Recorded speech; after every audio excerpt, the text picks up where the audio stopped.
Okay, this is just a quick demonstration of an application that I wrote a couple of years ago called arraywizard. And again, this is just this is not a particularly involved or complicated application.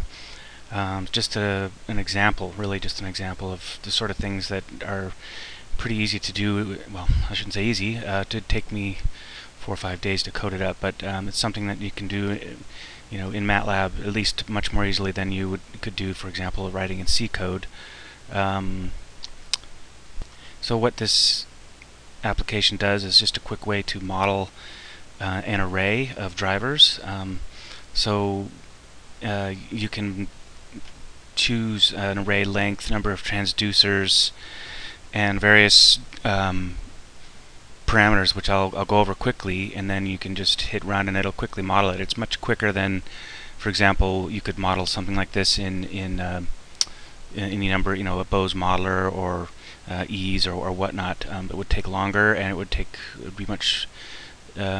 more time to switch parameters. And if you just want to quickly go over a bunch of different possibilities, this application's kind of handy for that. And you'll notice up here I just have a little placeholder for if you actually wanted to meet with a client and show them, why you're curving your array, or what the advantage is of how you've got your array set up. You could, show this application, and it would be pretty easy to just sort of customize it to be your application. So I can just enter in the length. This is all in feet, by the way. Just the length of the array, how many transducers. I can put in a custom shading function, which I'll show in a minute, where you could actually shade each of the transducers according to some equation that you come up with, a window function or whatnot.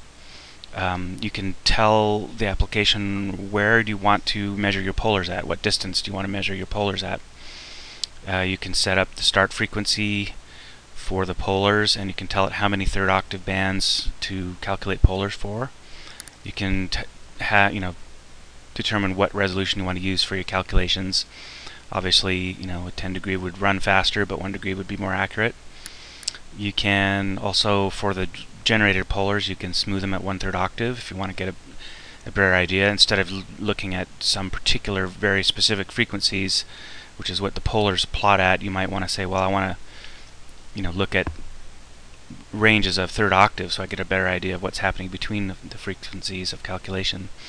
You can also add in the effect of, for an example, a 4-inch transducer, which is, these are measured polars on a 4-inch direct radiator, which can be included in this calculation to show more realistic results rather than just a bunch of point sources. You can also do beam steering, so you can say I want to steer this beam at a certain angle, and then you can also give a beam focal distance. I'm going to demonstrate all this stuff, but beam focal distance will add the appropriate delays to each driver so that the direct sound would arrive from each driver at the beam focal distance simultaneously. And then this is something I just added, where it'll actually take those delays and reverse them, so that it has sort of the effect of physically curving the array, but it does it using delays. And there's been some investigations.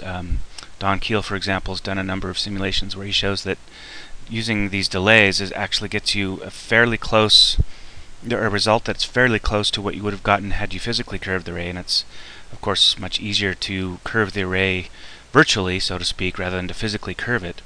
So by checking this box, you can accomplish that. And then when you're done, it's going to print 4 figures. If you want to, you could go and you could save those files as JPEGs for later. So you just click the figures that you want to save and hit print and tell it where, and you're done. So that's pretty much the outline here. So I'm just going to run this thing with the default settings here.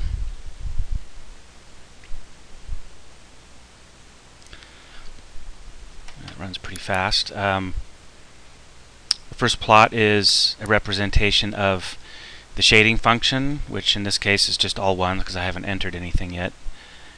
This is for each transducer here, and this is amplitude. And then this is the delay, relative delay values for each transducer, and those are all 0 because I haven't done any. It's actually set to 1,000 feet, which is essentially far field. So there actually probably are some very small delays here, but you can't see it. It's essentially they're all at the same delay setting, which is 0. And this is the polars. This is plotted linearly. If you did want to look at it plotted linearly, of course, most people will feel more comfortable looking at the polars. So these are polars at the frequencies which you have specified, and I think the maximum is 40, 25 dB. It's actually, if you look real close, you can see it's you can see that it's 50 here and 25 here. It's yes, this inner line here is at 25, and this outer line is at 50, just to give you an idea. So you can look at different frequencies and what the polar, of course, with no shading or anything, you've got lots of side lobes and a very, very narrow center lobe. This is the axis of the array, by the way, 0 degrees, which you can see here. There's this representation of the array and the axis and how it lines up with the polar plots. So what I've done is I've taken the output of these figures and I've plotted it into an Excel spreadsheet so I can quickly compare. So this is the baseline, and the last figure that it plots is just a summary of the settings, and I've copied all this into the Excel spreadsheet. So this is the baseline settings. So now what I can do is go in and say I want to include the effect of a real-world transducer, which has it's a piston-like behavior, and it gets narrower at higher frequencies, and that of course affects the response. So let's run that. So as you can see, the side lobes have been attenuated a bit, and you can also see, if you look carefully, you can see that especially here at high frequencies, the radiation off the rear of the array is now reduced rather than being perfectly symmetrical as it is for point sources. So I've entered that also into the Excel spreadsheet, and I've set it up so that you can quickly switch back and forth, so you can compare, and you can see the difference very readily this way. Now let's add some shading. Here is a Hamming function, common window function. It's probably not the most optimal for this array, but just as an example. Now I can run it.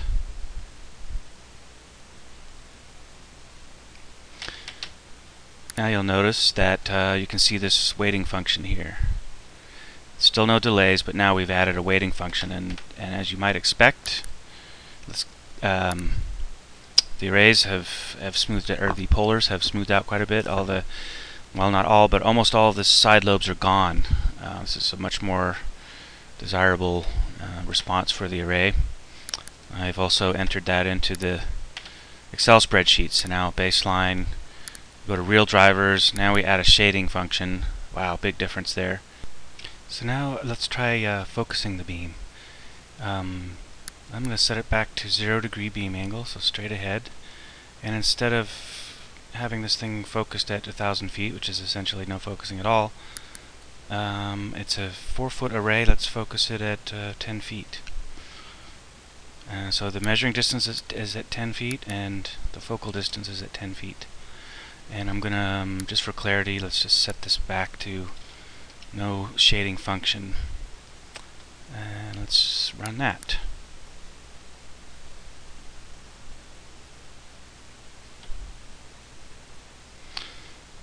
Okay, so I've already entered this into the Excel spreadsheet. So here's the focused array, and here's a representation of what the focusing is. If it's not clear, I'm adding in delays for each transducer, which are the correct delays, so that the direct sound from all the transducers arrives at the focal point simultaneously. So that's why I'm calling it focusing. And here's the resulting polars for that. And so you can compare that to this one. This is with no focusing. Actually, in this case, focusing doesn't have a lot of impact. I think part of the reason for that is that if I've got the drivers set to real drivers, there's already some off-axis attenuation for at high frequencies for the drivers. So it would probably get more of a focusing effect if I had these drivers set to point sources, but in any case, this is a real-world array. Now here's the perhaps more interesting part. This right here, invert delays for convex array, takes these same delays that I've calculated for a given focal distance and inverts them. And by inverting them, this is perhaps the clearest way to show it, is that I'm taking that sort of curved wavefront and I'm inverting it. So what this does is it is somewhat similar to physically curving the array, but you're doing it using delays. And while if you think about it, it's not exactly the same thing. There's been some investigations, for example by Don Keel. He's done a number of simulations showing that in fact this sort of virtual curving of the array has a result which is fairly similar to physically curving it, surprisingly similar. And it's a nice thing because it's much easier to make a flat array and just curve it virtually than it is to make a physically curved array. So when I run that, I click this, keep everything else the same, and I run it.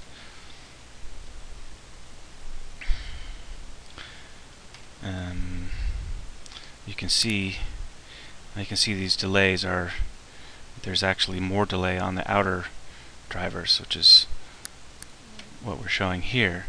And the result is fairly interesting because the effect of that is to make this thing much more of a constant directivity array. In fact, you don't even see much narrowing at all, even all the way up to 2500 Hertz, whereas in all of the other plots where we focused it, or even when we didn't focus it, we saw that this main lobe got very narrow at high frequencies. Shading helps some, kind of cleans it up, but when you make the array convex like this, it really makes it a much more useful directivity pattern.